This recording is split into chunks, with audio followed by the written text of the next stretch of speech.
So the jig head minnow, pinging the minnow, shaking bacon, whatever you want to call it, guys. Hover mid strolling. In this video, we're going to break down the hottest right now fishing technique in bass fishing. We're going to talk about the areas targeting fish, not just targeting suspended fish. Everybody thinks you just go out and target suspended fish, but guys, last year when Jacob Wheeler won at Lake Guntersville, he was not throwing at suspended fish like you have been seeing them do more lately. Now that's been a powerful deal, but guys, as we get into the summer months, there's other ways to throw it, such as brush piles, such as your fish on points, rock piles. We're gonna go into that into this video. We're gonna talk about not just the basic jig head, but how now the tush here, the finesse tush, is gonna change your jig head fishing game. Or I don't know, I mean, this ain't a jig head, but this is the Demiki rig, whatever, the minnow, pinging the minnow, shaking bacon, whatever you want to call it. So guys, before we get into, like I said, here's the tush right here on one that I caught fish with earlier,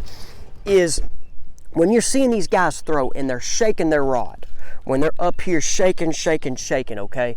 The thing though that this dude is doing, okay, what it is doing is when you're shaking it, it is going side to side in the water, okay? Side to side in the water. And that's one thing about this freeloader that I like. It gives so much extra action. But guys, there's a lot of other, look, I mean, I got a whole bag of different baits here, from the Sakamata shad to the baby Z2 to the big bite baits one over here as well. And then I'm gonna talk about this one right here that I got on with the tush, okay? So now one thing though, guys, when Johnny made the tush, okay, is for normal swim baits, okay, to where you have it is hook that goes into your swim bait, and then when you reel it, okay, it's gonna that weight's distributed through the hook, and it's gonna help your roll on the swim bait. And I have a couple rigged up down here. Here's a couple just rigged up right here. This right here is the Reaction Innovation Skinny Dipper. If you watch my channel and seen, I've caught fish with this. This thing gets this a lot better rolling action than with a normal swim bait hook, normal EWG hook. Then the other one, like here's another one. This right here is the 6-inch well, the bigger version with the 7/0 1/4-ounce tush right here. So what it does is just helps that weight be distributed through there to create a roll. So now guys though, with the finesse tush, so right here I got a finesse tush on that I've thrown today. This is the Yamamoto scope shad in the grape Becker's grape. It's one of his special colors that you can get through Fish USA. Guys, I got an affiliate link down in the description, so use my link. That helps me out with my channel. But you can only get this color right here on Fish USA, and Becker's really good with it. So I mean, this is one of his colors. So I was like, hey, I'm gonna give it a shot, okay? But what this done, I've already seen it today, is how it helps this thing roll so much more when you're working it. It gives it more of that rolling action. The one that so I start off with that one today. This right here is with the 1/4-ounce, I believe. No, the 1/8. This is with the 1/8 right here, okay, the lighter one. This is a 3/16 that I have right here, and then this is the 1/4. So I have the Motivated Genesis minnow right here with the 1/4 one. This is one I've caught today. Caught a few fish with that. You start to see it's kind of tearing a little bit, and like I said, that kind of happens. But with this hook, you're going to be able to get more bites, more fish with it than you do your traditional jig head. So one thing, guys, I'll tell you, and I use this jig head, I use other jig heads, but this has the screw lock. Guys, when they start eating this thing and pulling it, it tears the bait up here. So when this is already on here and they're pulling it, it's the whole thing's on it, so you actually save more baits. I've learned that. I mean, that's something Johnny and Matt talked from the beginning, you know, and I mean, they tested it more than I did, but as many fish that I've caught with that Reaction Skinny Dipper, it's crazy how like you get more fish than you do with your original hooks. So with that right there, as you see it here, like I said, and this one's caught a few fish in a couple trips, not just today. This has been used and used. It's about time for a new one, but they're still just kind of eating it. So, but when you're hopping this thing in the water, it gives this action right here. So now let's talk about where we can throw these guys at. A lot of people just think you go out and chase suspended fish around bait. And hey, that's fair. That's a fun way to catch them. And that's, I mean, as y'all guys have watched, if you have MLF, BBT, some Bassmaster events, it dominates, okay? It does well when you get around that. But there are some lakes, like here in Arkansas, we don't have much bait fish, but we have a lot of cover. So you can still throw this around cover, guys. You can throw it around grass. You can throw it around in your drains. Guys, you can throw it over brush piles. I've showed on this channel how throwing this over brush piles, fish will eat it. Now, they don't always eat it. right? I mean, there's still a time to figure out, are they going to eat this bait, that bait? But it is just one of the new tools in the tackle box, okay? Another thing I like to throw is around rock piles, okay? Them rock piles can be on flats. They could be around edges, okay? Ledges, I mean, like ledges. With summer coming up, them fish are going to get schooled up on ledges. I'm about to throw this guy, okay? Jacob Wheeler last year was throwing it similar to where he would throw a hair jig, but instead of that rolling it fast, he was just throwing it, hopping it. And dude, I mean, those fish never seen it, and they couldn't resist it, as it showed in that tournament, and he just had it dialed in. But even in that tournament, guys, he wasn't watching them up here, okay? He was not watching them. I'm about to run in that dock. I'm about to stop here. But he was more making long cast. He had the countdown and was just working them right above the bottom, okay? So, guys, you can do that as well. There's so many places we can throw these jig head minnows at. Now, guys, let's go look at some forward-facing sonar footage. Okay, guys, this first one here, and I have a couple different ones I'm going to show you, but this is a group of fish I saw far away on my forward-facing sonar. Here they are right here, okay? We are next to, and I'm pretty close. I'm going to teach why I kind of got close to these fish, okay? I was out here in 20 foot. This is a little ledge, and this is a flat. This is all rock right here. It's a rock bottom, not a rock pile, but just a rock bottom that they're on. And I saw them. Then they kind of moved, and then as I got up there, they showed back up because they were so glued to the bottom, okay? And it's windy. This water's stained. It is windy, and just to show you guys, when it's windy, stained, you can catch them this close to the boat. So here they all are right here. There goes my jig head right there. Now, I would not always say to throw on top of them is going to be the easiest way to catch them, guys, but you can do it when they're reactive.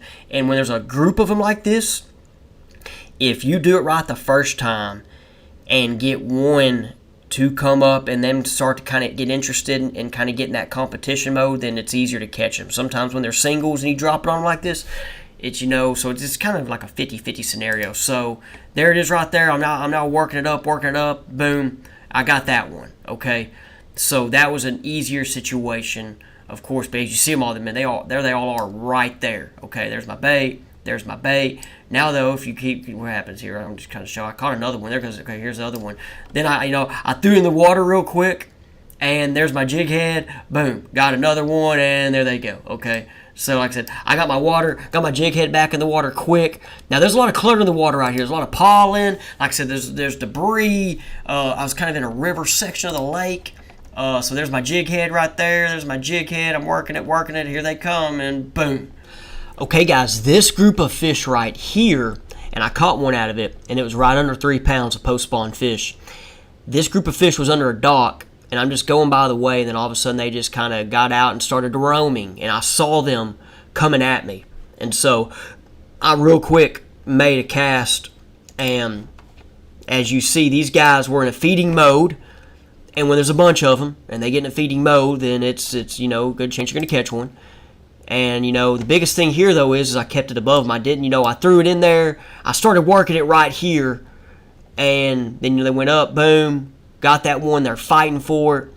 But just pretty crazy. Like I was just kind of on my toes there, just kind of going along and saw them dudes come up. And here they all are, you know. And so you kind of got to see the suspended action, okay? But the random suspended action, you know. I'm just here, you know. And luckily I had my jig head minnow in the hand and not another bait. Okay, guys, you see this fish? Let's watch this fish. This is off a side of a point, okay? Off a side of a point. There he is. Or she is. Don't know exactly. There's some little brush right there, okay? I saw this fish and I threw past it. All right, here we go. I'm going to start working it. There it comes. Got it. Oh, not yet. Okay. About to... There he goes. Boom. Now we got this fish. There goes the fish. Okay. This fish right here, guys, was like a 2.5 pound crappie. Just so you guys know. How about that? 2.5 pound crappie. You sometimes catch other species with the jig head minnow. Okay guys, now gear. Let's just talk about the gear. Just, you know, okay guys, the gear. Let's talk about gear because it is pretty important on the gear. So right here, I like a medium rod, and you see medium light, medium lights. I mean, I've not thrown a medium light yet, but I need to try it. I don't have any medium lights. I got mediums, okay. And this right here is actually a 7 foot. I like 7 foot 7.1. This is the POW Endurance series. The thing about the medium is the lighter that rod is, the more action it's going to give, okay.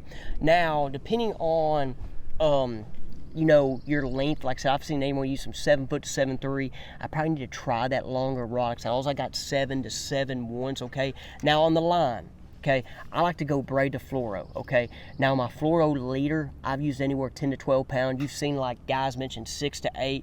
The reason that I kind of went away from the lighter line is because we have hybrids in some of our lakes, stripers, and I've only caught one striper, but the one lake I fished to graze a lot of hybrids, and I had some hybrids break my lighter line, and I was losing them jig heads. So I kind of went to the heavier line. I think it's just them teeth were getting all up in there, and it was just kind of fraying it, you know, and those dudes fight, and they're mean, okay?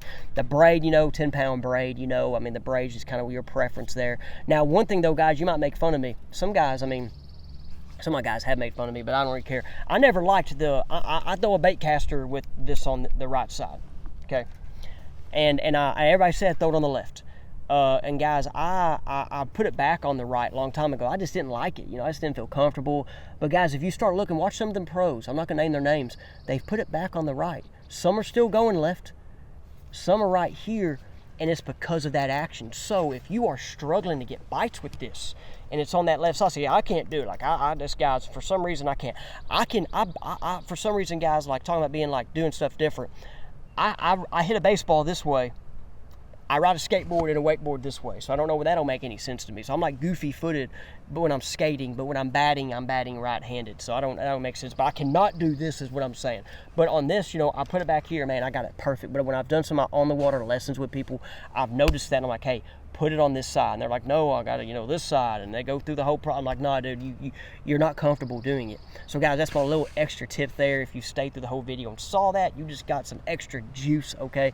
Appreciate it, guys. Let me know what you think about the video. Excited about this new technique. I have fun. I like catching fish, and it's a fun way to catch them. And guys, let me know what you think. We'll see you on the next one.